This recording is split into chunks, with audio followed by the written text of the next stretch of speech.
Hello दोस्तों, जय हिंद। आज हम लोग पढ़ेंगे सरफेस एरिया एंड वॉल्यूम। सभी एग्जाम के लिए, कोई भी एग्जाम होता हो उसमें से एक चैप्टर ये जरूर आता है, सरफेस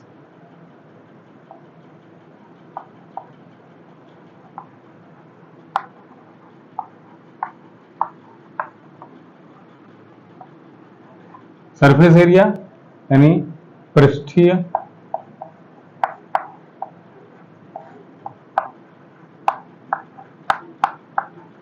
क्षेत्रफल तथा आयतन।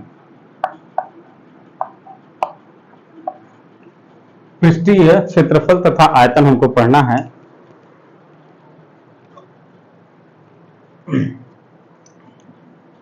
तो हम देखते हैं पृष्ठीय क्षेत्रफल क्या होता है। जैसे कोई सरफेस दिया हो, जैसे मान लीजिए ये एक सरफेस है, ये हमने इस सरफेस बनाया, ठीक है, एक सरफेस। इस सरफेस का जो क्षेत्रफल होगा, इस सतह का जो क्षेत्रफल होगा वही होता है पृष्ठीय क्षेत्रफल। मान लीजिए ये बोर्ड है, इस बोर्ड के जो ऊपर का भाग है, ऊपर का जो ये पूरा भाग है, इसको हम कहते हैं पृष्ठ। ऊपर के पृष्ठ का क्षेत्रफल यानी पृष्ठीय क्षेत्रफल। क्षेत्रफल क्या होता है? हमेशा क्षेत्रफल होता है लंबाई इंटू चौड़ाई। किसी भी हमें फिगर का क्षेत्रफल एरिया बताना हो तो हम लंबाई और चौड़ाई से मल्टीप्लाई कर दें तो हमारा क्षेत्रफल आ जाता है। ठीक है, तो अब हमें जानना है पृष्ठीय क्षेत्रफल तथा आयतन। आयतन क्या होता है? अब आयतन के बारे में हम जानेंगे थोड़ा सा। वॉल्यूम क्या होता है? वॉल्यूम हमेशा किसी भी शेप का, कोई भी आकृति हो हमारे पास, उसमें लंबाई, चौड़ाई और ऊंचाई का मल्टीप्लाई कर दें तो आयतन आ जाता है। क्षेत्रफल हमेशा 2D होता है, 2 डायमेंशनल, हमेशा 2 भुजाएं होती है इसमें। आयतन हमेशा 3D होता है, इसमें 3 भुजाएं होती है हमेशा, यानी ये 3D होता है, ये 2D, 2 डायमेंशनल, 3 डायमेंशनल, 2 द्विमीय, त्रिद्विमीय, त्रिविमीय। ठीक है, अब आगे हम देखते हैं कि कोई एक हम फिगर लेते हैं, उसी का हम देखते हैं पृष्ठीय क्षेत्रफल या वॉल्यूम क्या होगा। जैसे मान लेते हैं हम एक, हमारे पास क्यूबॉइड है,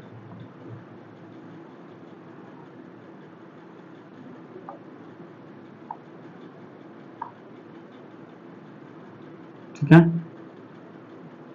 जिसकी लंबाई L है, चौड़ाई B है और ऊंचाई H है। ठीक है, लंबाई, चौड़ाई, ऊंचाई हो गई है।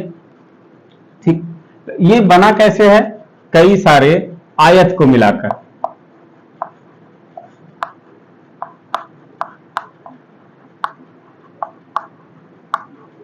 जो ये हमारा क्यूबॉइड है, या इसी को कहते हैं घनाभ, बनता कैसे है? कई सारे रेक्टेंगल को मिलाकर। रेक्टेंगल, आयत को कहते हैं रेक्टेंगल।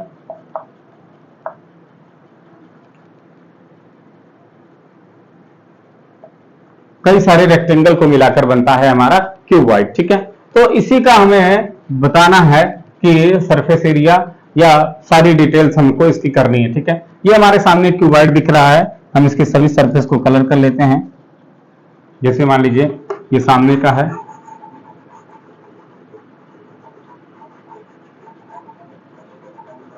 ठीक है, फिर ऊपर,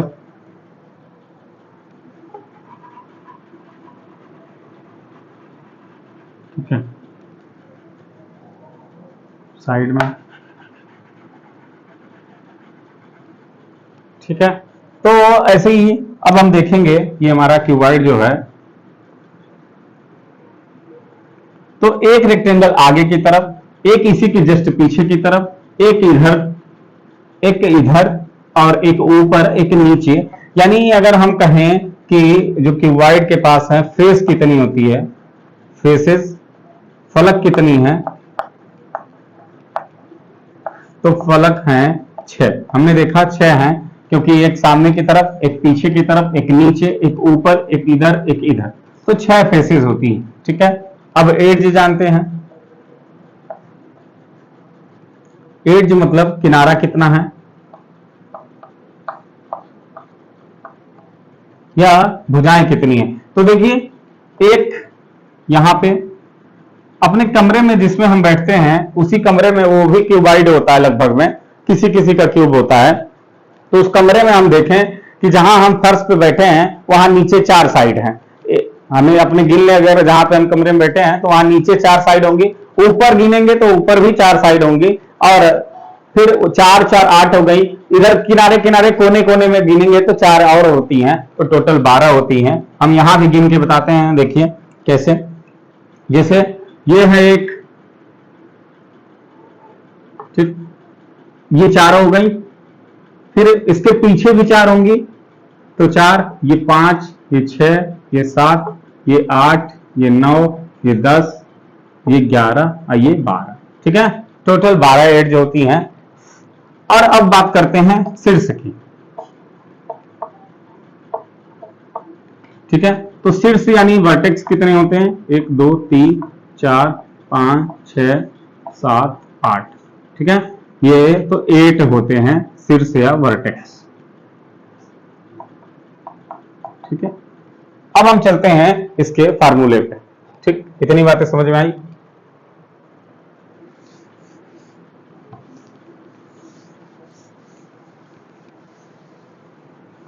कई सारे रेक्टेंगल को मिलाकर बनता है हमारा क्यूबॉइड, ठीक है। अब हम सबसे पहले जानेंगे इसका वॉल्यूम क्या होता है। आयतन,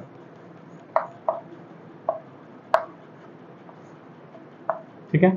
आयतन, हमने अभी बताया कि दुनिया में कोई भी शेप हो उसमें लंबाई चौड़ाई और ऊंचाई का मल्टीप्लाई कर दें हम तो वॉल्यूम आ जाता है।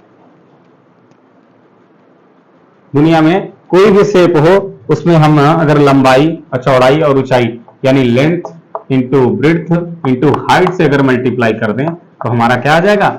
आ जाएगा हमारा आयतन, या लंबाई चौड़ाई और ऊंचाई। लंबाई चौड़ाई ऊंचाई से अगर मल्टीप्लाई कर दें तो हमारा आयतन आ जाता है, ठीक है। तो देखिए लंबाई कितनी है? L है, इंटू चौड़ाई B है, इंटू H है। अगर हम एल बी को एक ब्रैकेट में कर लें और इंटू एच को बाहर कर दें तो देखिए ये जो एल है और ये जो बी है, यानी ये नीचे वाले का क्षेत्रफल किसका है? केवल नीचे वाले का क्षेत्रफल है। हम इसको कर देते हैं इस कलर से। ये जो नीचे एल इंटू बी है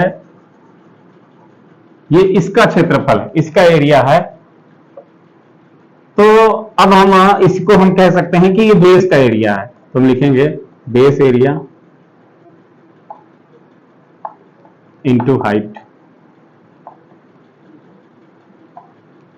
या इसी को कहते हैं आधार का क्षेत्रफल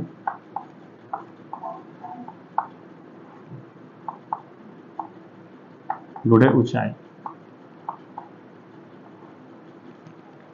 यानी वॉल्यूम क्या होता है? हमेशा बेस एरिया इंटू हाइट होता है, आधार का क्षेत्रफल गुणे ऊंचाई होती है, ठीक है। तो हमें किसी भी आकृति का अगर क्षेत्र हमें आयतन बताना है या वॉल्यूम बताना है तो सीधे बेस का एरिया निकालो, हमेशा बेस का एरिया निकालो और ऊंचाई से मल्टीप्लाई कर दो तो आयतन आ जाएगा। अब हम देखेंगे सरफेस एरिया।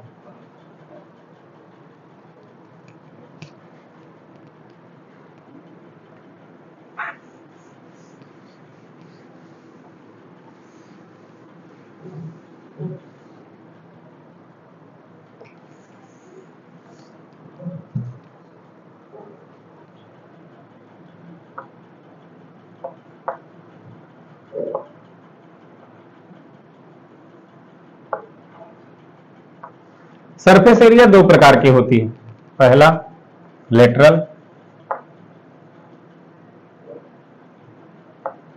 और दूसरा टोटल।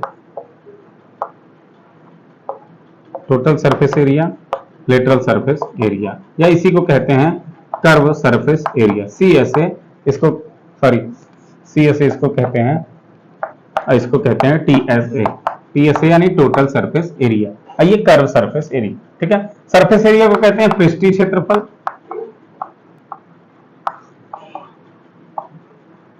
ठीक है। तो लेटरल सरफेस एरिया या कर्व सरफेस एरिया, ठीक है। तो हम बात करते हैं पहले लेटरल सरफेस एरिया की। अब देखिए हमें लेटरल सरफेस एरिया बताना है, तो लेटरल सरफेस एरिया कैसे निकालेंगे हम? लेटरल सरफेस एरिया का मतलब क्या होता है? जैसे हमारे पास